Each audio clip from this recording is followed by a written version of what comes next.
Vi vil lave en ikonografisk analyse af dette billede, og vi starter med at lave en præ-ikonografisk beskrivelse. På billedet ser vi to folk, som den ene er en ung pige, som står i en blå kjole med en bog i hånden, og den anden er en mand med vinger, og de står foran en dør, en hus, og så er der en blomst i forgrunden. Og i baggrunden, der kan vi se et andet hus, der ligger ved en vej. Området ligner et typisk moderne villakvarter. Af kompositionslinjer har, når vi vil starte ud med at lave en ikonografisk analyse nu, hvor at maleren har valgt at bruge blik, hvor pigens øjne ligesom sådan henfører til englens ansigt. Sådan. Samt englens øjne ligesom fokuserer på blomsten nedenfor. Der er gestik tilføjet ved, at de begge deres arme ligesom laver den samme bevægelse. Og så er der især brug af støttede lange linjer gennem bygningen og forlængede linjer gennem englen, som ses her. Og vi mener så også, at der er en forlænget linje gennem bygningen og pigen ved brug af skygger.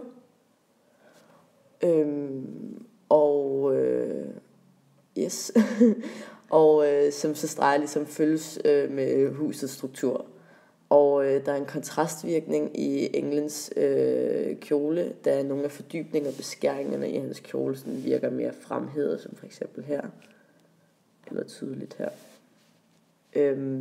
som ligesom er tykkere malet. Okay, og så går vi videre til kontrasterne, og der er nogle valørkontraster. Blandt andet så kan vi se, at der er højlys rundt på bygningerne nogle steder, og på englens vinger, og på pigens kjole. Og i modsætning så er der ret mørkt nogle andre steder på bygningen rundt her, og så de her vinduelignende firkant. Der er også kvalitetskontrast, blandt andet på pigens kjole her. Pigens kjole er en meget klar primær farve, den er meget ren, og det samme er himlen om bagved her, i modsætning til baggrunden, som er sådan primært jordfarver, sådan sandfarver. Vi kan også se temperaturkontraster i det, at pigens kjole og himlen igen, de virker meget kolde, mens at baggrunden virker ret varm med de her jordfarver.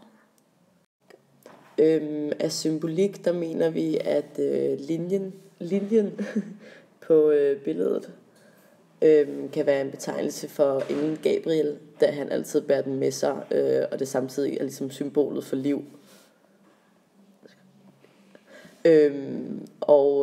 Men det er også en blomst, som man typisk også godt bruger til begravelser. Og englens vinger symboliserer jo selvfølgelig, at han er en engel. Og pigens farver, som er rød og blå, de stærke primære farver, er typisk farver, som bliver båret af Maria som beklædning. Og så det kan være en symbol for den ungdommelige version af Maria. Og at de folder deres hænder, eller begge i hvert fald har den samme bevægelse, kan være et symbol for kristendommen og troen på Guden og det hellige. Til sidst vil vi gerne lave den ikonologiske fortolkning, og vi er blevet enige om, at billedet det forestiller bebudelsen, en moderne version af bebudelsen. Og det er vi, fordi at englen her, er vi blevet enige om, forestiller Gabriel, fordi han har sin lilje med, som han som regel har. Og så kan vi se, at pigen er Maria, da hun har en blå kjole og en rød bog, og det er de typiske farver for Maria. Samtidig så står de to personer her foran sådan en indgang, eller et hus, og vi kan se en moderne villa-kvarter i baggrunden, og derfor er det altså en moderne version af bebudelsen. Det er altså en moderne version af bebudelsen, hvor at Gabriel fortæller Jomfru Maria, at hun skal føde Jesus.